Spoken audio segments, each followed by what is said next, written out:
Not only do Pokémon Gold and Silver have more gym leaders than any other game in the series, the team's gym leaders and other relevant characters used are also often scrutinized, more so than other regions I feel. Kanto Pokémon are overused, the level curve is a little funky, and yet these games also have some of the series' biggest challenges, whether that's the purposefully difficult Red or the unintended Whitney. But all of this could have been completely different. Some of Johto's most talked about Pokémon rosters looked completely different in early versions of the game, some for the better, but also some definitely for the worse. Today, I'm guiding you through all of them, which is all information obtained from the Space World 1999 demo that leaked in 2020. Let's dive in. We're gonna start with the very first gym leader you face in these games, Falkner. Now, his final team is one of the most baffling in Pokémon history. Not only does he not use a new Johto Pokémon when Hoot is right there waiting to be used, he also uses two Pokémon of the same evolutionary line, Pidgey and Pidgeotto. And to make matters even worse, his Pidgeotto is under his evolution level by a whopping 9 levels. It's literally only halfway. But believe it or not, Falkner was originally planned to be even more ridiculous, and stronger as well. He would originally have 3 Pokémon, the first of which was still a Pidgey, now level 10 instead of level 9. Next would be his Pidgeotto once again, also now 1 level higher. But he would have had a completely different ace. So what could it be? Noctowl, Ledian, Xatu, Fearow or Farfetch maybe? No, his ace would have been a level 10 Pidgeot. How was this ever considered? This Pidgeot would be underleveled by a total of 26 levels. That's ridiculous, that makes Lance's Dragonite look like fair play. It's a shame we don't have move data for these beta teams, because I'm really curious what kind of terrible moveset this Pidgeot must have had in order to give you poor Chikorita pickers any remote chance of beating it. Not only would this team have been way too difficult for a first gym leader, it also would have been an even bigger insult to the Hoot family. This one was definitely changed for the better. Next, we're gonna skip past Bugsy as his final team is identical to his beta one and end up in Goldenrod City with Whitney. Like I alluded to earlier, her team is notoriously difficult, especially her ace, a level 20 Miltank, which is preceded by a level 18 Clefairy in the final game. Because in the demo, this Clefairy is nowhere to be found. Instead, Whitney would have been the only gym leader in Pokémon history to use only one Pokémon, her Miltank, now level 22.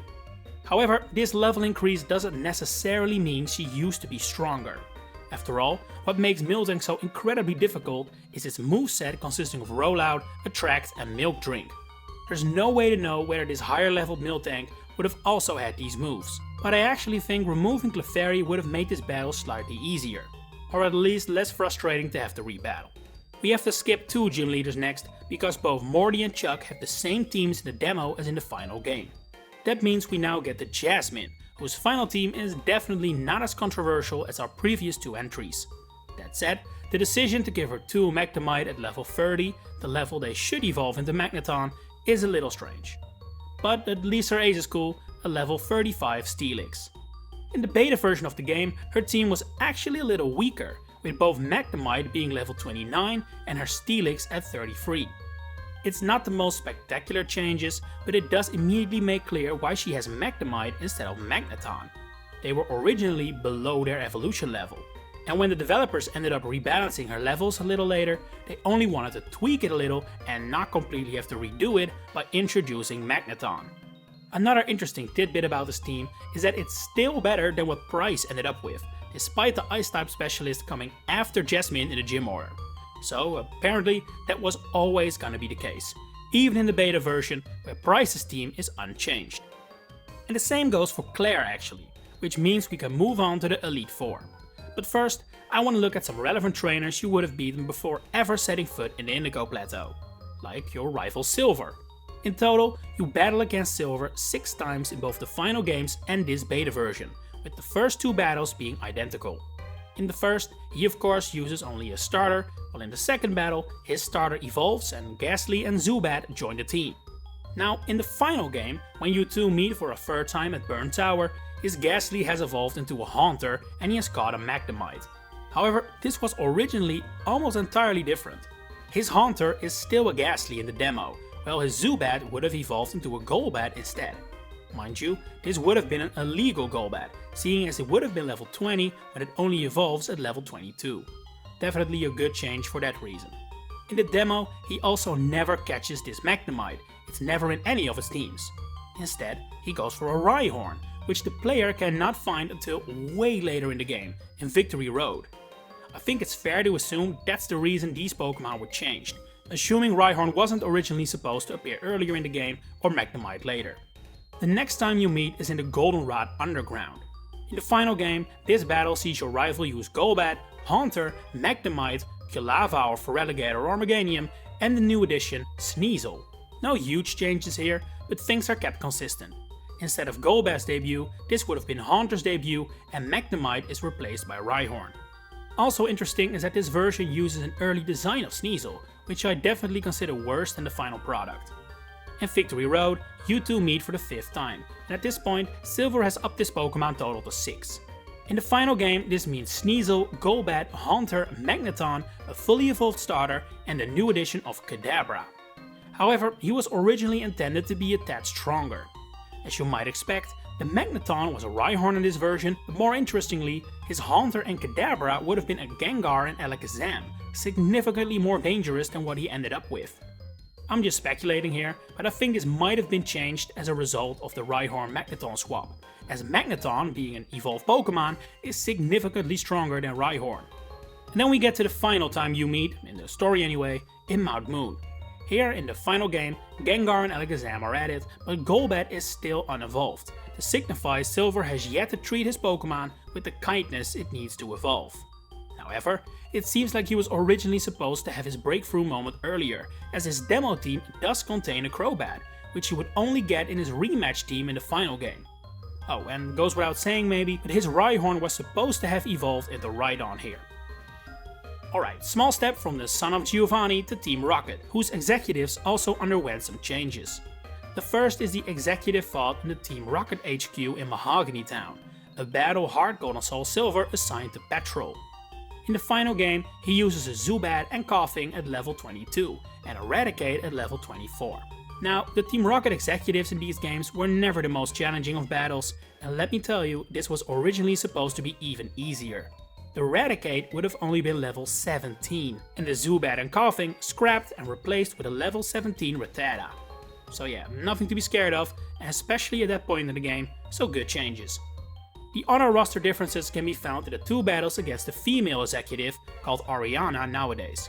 During the first fight, her demo team consists of 2 Arbok and a Murkrow, but in the final game, one of her Arbok is swapped for a Gloom.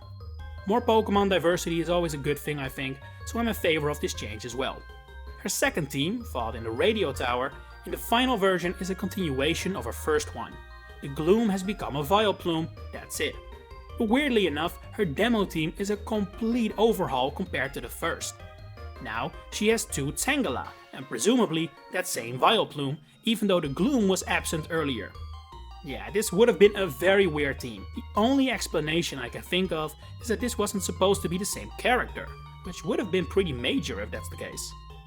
Alright, I promised you Elite Four action, so let's tackle those next. Will is identical to the final game, so we move on straight to Koga, who actually uses an updated sprite of Agatha for his demo version as opposed to one of his own. Why they didn't just use his old sprite, no clue, but it is what it is. Anyway, his team in the final game consists of Ariados, Venomoth, Fortress, Muk, and Crobat, meaning he has one Pokemon that is none of his specialty poison, which is Fortress of course. However, in the beta version he actually has a Weezing in that spot, meaning his unused team is actually more true to his specialty than his final one. I can only imagine this was changed to make room for another Johto Pokemon, or maybe to balance out a huge Psychic weakness, but for the latter I would have gone for Gengar personally. Next is Bruno, who is often criticized for his use of Onix.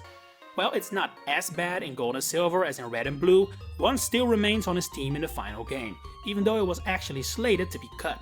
In the beta, this Onix was replaced by a Poliwrath, which is actually a change that ended up happening like 20 years later in Pokemon Let's Go.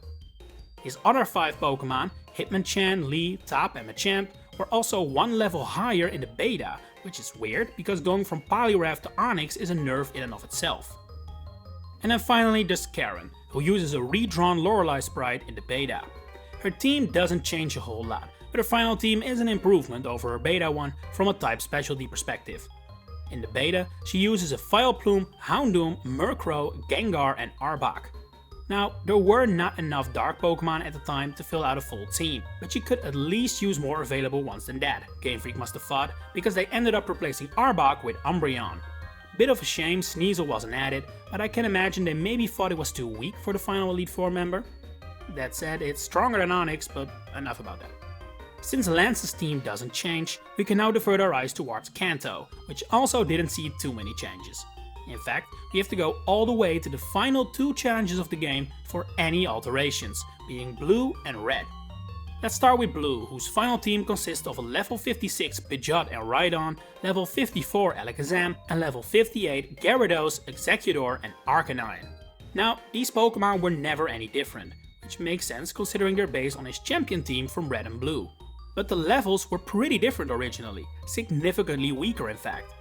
Pidgeot and Rhydon were level 48, Gyarados, Exeggutor and Arcanine level 53, and Alakazam only level 46. Definitely good changes, otherwise Blue would have been one hell of a pushover.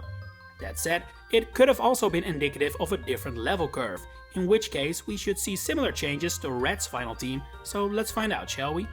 Just like Blue, Red uses the exact same 6 Pokemon in both the beta and final game. When we eventually met him on Mount Silver, his Pikachu was level 81, Espeon level 73, Snorlax level 75, and the 3 evolved starters level 77. For years on end, this was the strongest Pokemon roster in the series. But that record would have stood for a lot shorter had his beta team been his final one. In the demo, his Pikachu is only level 70, while Espeon and Snorlax are level 63 and the 3 starters were level 65. This would have still been the biggest challenge in Pokemon history at the time, but it pales in comparison to what Red ended up being.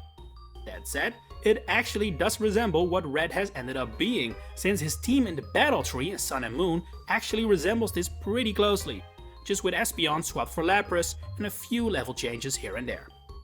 And finally, one little bonus character being Black Belt Kyo, also known as the Karate King and master of the fighting dojo in Saffron City.